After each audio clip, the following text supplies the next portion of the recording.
Hello, my little potato chips. It's wee Paddy from across the shuck, and I'm back at you with another wee video today. And it's Knife Chats with Paddy. And I really didn't have a subject, or should I say, I had about 10 and I couldn't work out which one I wanted.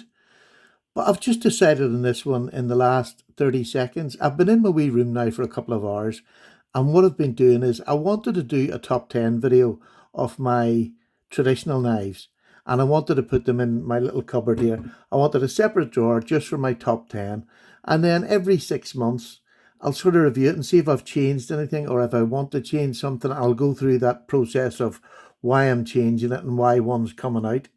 And I think that'll be an interesting video for me, probably. I just hope you enjoy it too. So I'm going to do separate little drawers in here, and I'm going to do top 10 of my traditional, top 10 of my working knives, locking knives, top 10 antique knives. And I want separate wee drawers where they're there, and as I change them, I can maybe just do a 5 minute video and saying why I'm updating it. And I sort of, for me, I want to document. It's taken me 5 years to get comfortable in knowing exactly what I want. Now, I still make mistakes like we all do, but it's taken me about 5 years to actually know where I'm going, what I'm going. Now, I do deviate, and I don't mind that at all. I've recently got into Victorinox. Strange, after 5 years, all of a sudden they're there. And I'll maybe talk about that.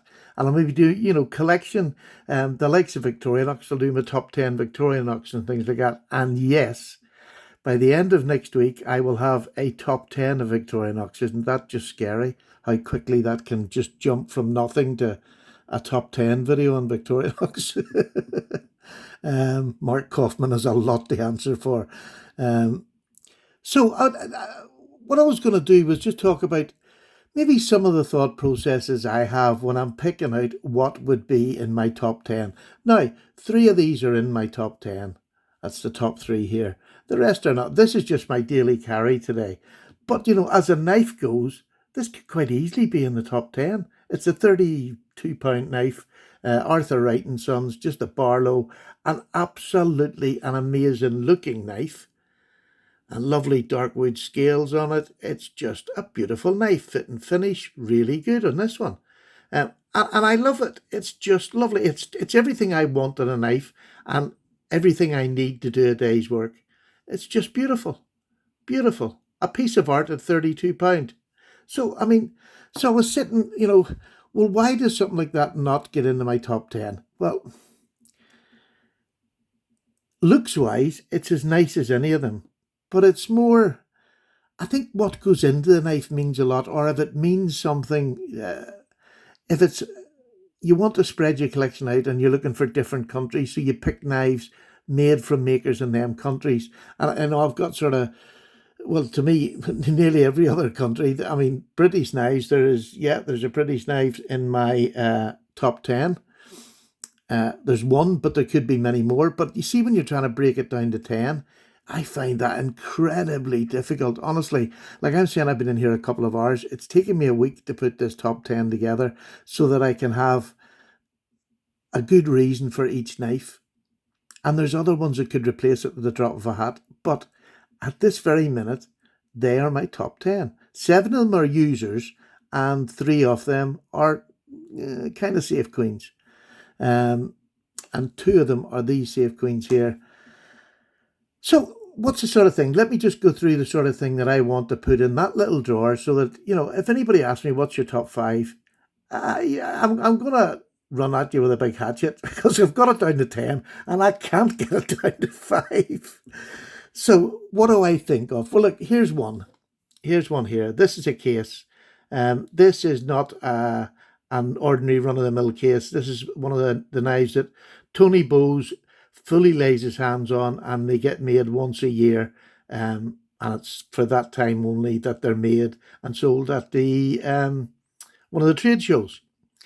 And this is a beautiful case, 2-bladed case. You have a lovely pen blade, and then you have this beautiful big spear point, all in half stops. But it's just gorgeous. Tony has his hands all over it. And how do you know Tony's had his hands on it? Everything's rounded. That was Tony's thing, that he wanted a knife in a hand where nothing would jag you. I can hold that with a pen blade. They're absolutely lovely. Nothing is jagging me. There's nothing sticking into my palm, which is why I always liked the round handles. Tony Bowes was a legend. He was a complete and utter legend. I would nearly go as far as to say, a cutlery genius, because his ability to bring designs back and improve or add to them or just copy directly but put in, better materials was faultless. And he just made knives for pleasure his whole life. It's like he said, he never worked a day in his life. He enjoyed what he done. And it shows in especially his higher end models, which are just beautiful. This is just a flawless piece of cutlery that I absolutely love. And the fact that he's passed on now makes it, I have something that he's had his hands all over in the drawing, in the execution, and he went to case and taught the cutlers there, what he wanted in the knife, and they copied him as best they could, because they're not Tony Bowes. This is never going to be as good as the Tony Bowes original, but it's one that he's had his hands all over and one that I can afford. And I have other Tony Bowes knives that are made by case with his name on them. But this one, you're talking £200 for this knife. And to me, that's an awful lot of money. But I don't regret it for a second, because I think it's just everything about it, history, the man, the working with the company for so many years that he done. I just love this knife. It had to be in my top 10. And this one over here, again, this is a Northwoods. You can see by the butt plug there, it's a Northwoods, but this isn't one of the modern day Northwoods.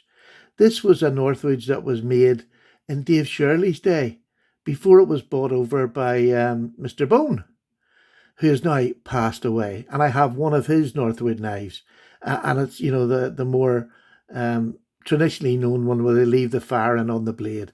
But this one is before the time of his new design, and it's lovely to have one from the past. And the head designer for Dave Shirley was, the company he used was Queen to make these, and the Reverend GEC owner and designer now was at Queen when this was made, and you can tell by the perfection in this knife. This is one of the best Queens that I have handled. I haven't handled that many, but this one is just look at the luster on that bone, and look at the jigging on it. That is some of the nice jig. It's just gorgeous. But fit and finish, absolutely perfect. Look at that beautiful spear or clip point. It's just an absolutely stunning piece of work. I love it. And because of its connection with GEC, which are my favourite brand of, I'm going to say, everyday use knives, because when they come out, they can be under £100 to buy one. They're not over dear. It's the secondary market, if you're going to buy off, is so dear, which I just wouldn't. One, I couldn't afford the secondary prices for most of the knives. You join slip joint groups, you just build up a posse of friends that, have them, trade them, sell them, and you get them for a decent price. But having this one that was pre-Derek Bone means an awful lot. An awful lot, because I'd never handled another one. I didn't even realise, until not so long ago, that was a thing. So, I mean, they're people that made me go to these. These two was a person who had been following on Instagram for years, because he used to come up quite a lot in my slip joint group as well. And I'm going to wreck his name again. It's Antonio Balacheros. I can never remember. It's just, look at that knife. Why did I get this? Because it's everything that I would like in a working knife. It's just gorgeous. And this is a heavy knife. This isn't a light knife. Look at the back spring on that. It's beautiful. Fit and finish is just stunning. Blue liners underneath there. Who would have thought blue and beige would have gone together? A lovely mosaic pin in the back there, which I wish he had just put in the front there and left it, rather than this. I think this is like a G10 inlay, but it was part of the knife. I was attracted to it. I love the blade grind on it. It really is a beautiful hollow grind, hand sanded. It's just that the point, the tip is a real good, strong, sturdy tip. It's a proper work knife, and I use this one. I don't use it, but I use this one. It is just brilliant for ripping into boxes, for doing anything. Now, I'll probably not be able to resell it for the price that I bought it for, but this is just my work now. I just love this. I'm saying a work knife. You know what my work is. I don't have to tell you I'm not a hard use, and I would never use this for hard use. I've plenty of other knives that do that. But for use, EDC, basic EDC use, no fear in using this. And if I scratch it, I scratch it.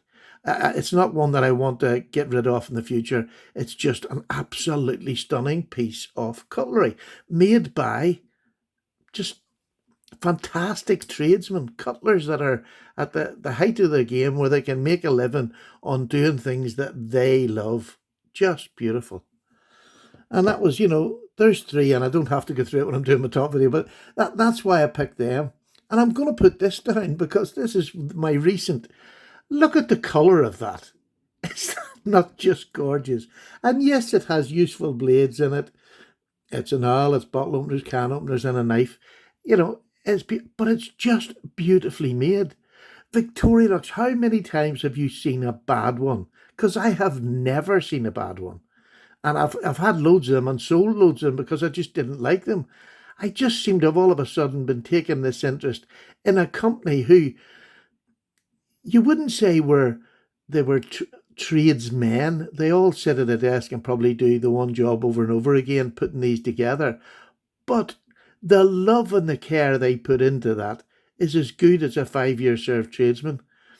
The designers that make them and fit them out, these have been going for donkey's years, and yet people still buy them in their millions every year. They just knock them out, so many out of that factory, but the standard of their fit and finish is phenomenal. Phenomenal. And for buying a budget knife, well, I mean, these are, again, was it 30, £40? I paid 35 for this one, but I bought it off somebody I know. But it's just a gorgeous knife. Really, really stunning. And I'm really getting into them. And it's that history. It's a company that's been going for a long time, yet they're sort of under the radar because their blade steels are not great. They're not, but the use of the materials that they have is put to its optimum use. And these knives will last people years upon years. And if, you can buy a new one if you don't like it, or if it, it becomes ugly, because this is aluminium and it'll scratch and tear if you use it. But that's all part of it. It's a little working knife. It's not an over expensive knife to have. And you can get cheaper ones than this. And then countries. This is an Italian. This is American. And then here's another one, a French one. I've only just got it this week. This is a Lethar, and I've always wanted a Lethar knife. Always. Listen to this. Isn't that just gorgeous? And let me show you the blade etching. It's not etching. It's actually, can you hear that? It's so deep in there. It's just so, this is such a polished knife. It's got feathered bone, or sorry, I think it's horn, feathered horn. I don't know whether I'll get that to show. It's quite a dark black bone, but there is feathering, if I can get it at the right angle. You can see the feathering all up here, and it's on the back as well. You can see the feathering up through it. In my hand, you can. You'll just have to take my word. Look at the back spring on that. How gorgeous is that? Is that not the best steak knife you've ever seen? But this is from a little town, Lethar, and to make a knife and have their name on it, you have to be part of it's a guild type thing, and you have to pass exams as such on your knife making before you can put Lethar on the name. I thought Lethar was the company, and I suppose it is in a sense. It's the little town where Lethar comes from. But it's just beautiful. It is stunning. I'll do a bit more research before I do the review, but it's that's probably a 5-inch handle. It is just stunning. But what a steak knife. Will I use it for a steak knife? I probably won't. It's a gorgeous, I might do. It's a gorgeous knife. It's in 13C26 Sandvik steel, which apparently they can rock well hardened to about 62. That's just some of the information I've got so far. But a gorgeous knife, not over expensive at all, but a just beautiful little piece of craftsmanship that is from France. And, you can show up and else the cows come home, but it's nice to be able to show something else. I've tried the other real French ones, what do you call them? Like a toothpick. Gone out of my head. Ah, well, it's paddy. It's gone out of my head. But it's nice to have ones from different countries. And that's another thing that I do when I'm collecting, is go around the world as much as I can. But do they do any more than this knife? No. They really don't. They genuinely don't do any more than this knife. But that's some of the reasons that I pick a knife. Yes, aesthetics. You have to look at it and it has to look knife. It has to look nice. That's obviously your eyes see the thing first. And if there's something sparks a little bit of interest, it sparks the interest. The different materials that they're used. I don't like all the same materials. I don't like all the same blade shapes. I don't like, a collection of just a never-ending collection of something. That's not me. I like to mix them up through different brands. I just don't want all case trappers. Pete does. Jersey Pete's a perfect example. He loves doing that, and he'll collect a whole range. And that is perfect. He loves doing that. I love watching his videos. But it's not me. I like to have different brands and mix them all up because that's just what I like. And with the traditionals that I'm now collecting mostly, actually, I've got 2 locking knives in order. They're coming from China. One's a Tucson, I think, and the other is maybe a Kaiser. Can't remember. But they're coming. They're locking knives. So it's not that I'm not buying them. I'm just not buying them as often. But I've 2 coming that I really want for my collection of locking knives. So I have just, my collection seems to have just spread out, and my collecting seems to have just spread out. And I don't know whether this is making any sense. Look at that beautiful knife at the back there, just to get off topic. That didn't make my top 10. I don't know why. I can't give you a reason, because aesthetically it's beautiful. It's a knife. Maybe it's because it's not as functional a knife to use. Didn't put it in that bracket. It's a beautiful piece of artwork and as stunning looking than any other knife that I've got. But it's not in the top 10 for now. This is what I say. The next 6 months when I'm going to do the top 10 video, it could be in it. It just literally could be. There's nothing to stop it being there. So, I hope that when I do this top 10 video, I'm going to do quite a few of them. And even if they're not top 10s, I'll do top 5s. But I'm going to put them in my library. I hope you all know, if you go to the main page of somebody, you can go into their library and check out the stuff that they keep in their library. I have quite a lot of things in my library. I'm not OCD as in putting everything in order and all the playlists. I can't do that. I can't do that. I just technically can't do that. But I can just put a video up and I'll add my top 10s into it, or top 5s over this next 6 months, where I pick, I'm going to try and do it once a week till I get a good selection picked up, so that every 6 months I can go through again and just do a quick show and tell if anything's changed. So there you go, folks. We paddy's away. Thanks for listening to my old waffle, as you always do. I hope this was of interest. And if you have anything that sets your collecting apart, if you have anything, especially if you don't have a channel, please put it down below. I love reading what attracts other people to knives, because there's so many reasons. There's the typical 3 or 4, but then there's lots of other reasons why people collect them. Sentimental value, the whole lot. Let me know down below give me a few of your reasons to buy a knife. And if you've got a YouTube channel, if you fancy describing what you've got, throw a few knives down on the table, please do. And if you're interested in some of my top 10, top 5 of the rest of my collection, I'll do them over this next lot of weeks. And then we'll update them as we go, and it lets you, me, and the world know what I'm collecting and what's my favourite at that time. All the best. Paddy's away. Cup of tea time. Bye now.